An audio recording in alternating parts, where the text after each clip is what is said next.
இன்னைக்கு நம்ம பிரதி சமையலில் பார்க்க போகிற ரெசிபி வாழைக்காய் குழம்பு. இது ஒன்றும் புது ரெசிபி எல்லாம் ஒன்றும் கிடையாது.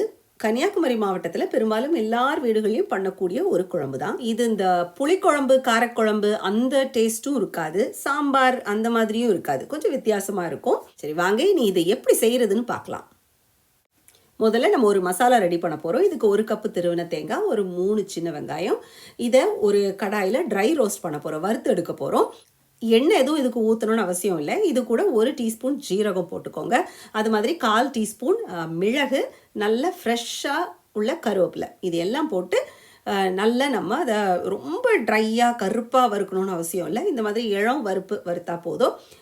இப்போ ஃப்ளேமை ஆஃப் பண்ணி வச்சுட்டு, இல்லை லோவில் போட்டுக்கோங்க. போட்டுட்டு இது கூட பொடிகள் சேர்க்க போகிறோம். 1/4 டீஸ்பூன் மஞ்சள் பொடி, 1 டீஸ்பூன் மிளகாய் பொடி, 1 டீஸ்பூன் மல்லிப்பொடி, ஜீரகம் வேண்டாம். இது எல்லாம் போட்டு நம்ம மறுபடியும் அந்த சூடு இருக்கும் பாருங்கள், அந்த சூட்லேயே பரட்டி எடுக்க போகிறோம்.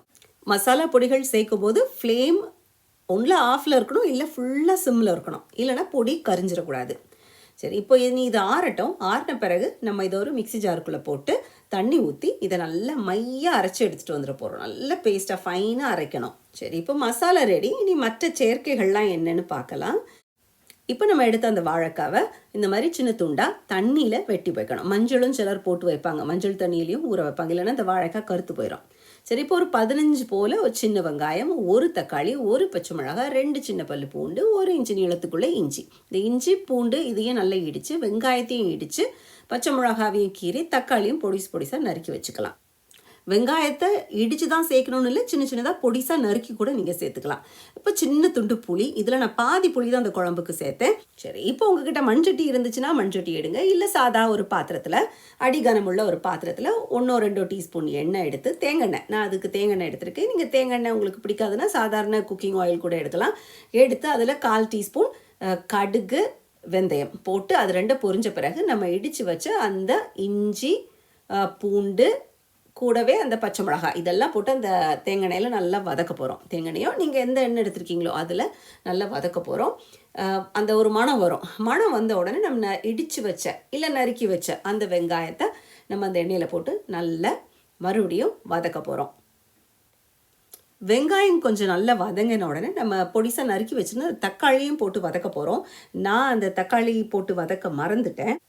என்ன மாதிரி நீங்களும் மறந்துடாதீங்க. வெங்காயம் வதங்கின உடனே தக்காளி போட்டு வதக்கிடுங்க. தக்காளியும் வதங்கின பிறகு நம்ம வெட்டி வச்ச அந்த வாழைக்காவை இது கூட சேர்த்துக்க போகிறோம். இனி இந்த காயை நம்ம வேக வைக்கிறதுக்கு 1 கப்பு போல் தண்ணி ஊற்றி உப்பும் போட்டு இதை மூடி வச்சு வேக வைக்க போகிறோம். வெட்டி வச்ச தக்காளியை இப்போ தான் சேர்க்கலை அப்படின்றத கவனித்தேன்.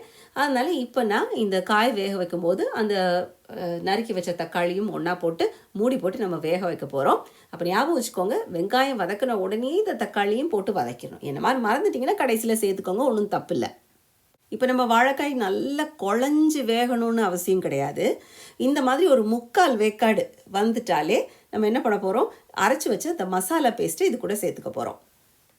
இனி இது கூட நம்ம ஊற வச்சுருந்தா அந்த புளியில் நான் பாதி புளி, கொஞ்சம் புளி தான் நான் இவ்வளோ தண்ணி தான் நான் சேர்த்தேன். இப்போ உங்களுக்கு உங்கள் டேஸ்ட்டுக்கு கூடுதலாக வேணும்னு நினச்சிங்கன்னா கொஞ்சம் கூடுதலாக சேர்த்துக்கோங்க. அது மாதிரி குழம்பு உங்களுக்கு எவ்வளவு தண்ணியாக திக்காக வேணுமோ அதுக்கு தகுந்த மாதிரி நீங்கள் தண்ணியும் சேர்த்து, இப்போ உப்பு, உரைப்பு, புளிப்பு எல்லாம் கரெக்டாக இருக்கான்னு பாருங்கள். எதெல்லாம் குறையுதுன்னு தோணுதோ அதெல்லாம் கொஞ்சம் ஃபிக்ஸ் பண்ணிக்கோங்க.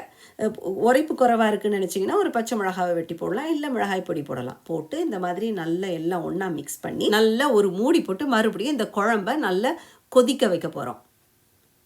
இப்போ நம்ம குழம்பு நல்லா வெட்டி கொதிச்சாச்சு, காய் எல்லாம் நல்லா 100% வெந்தாச்சு.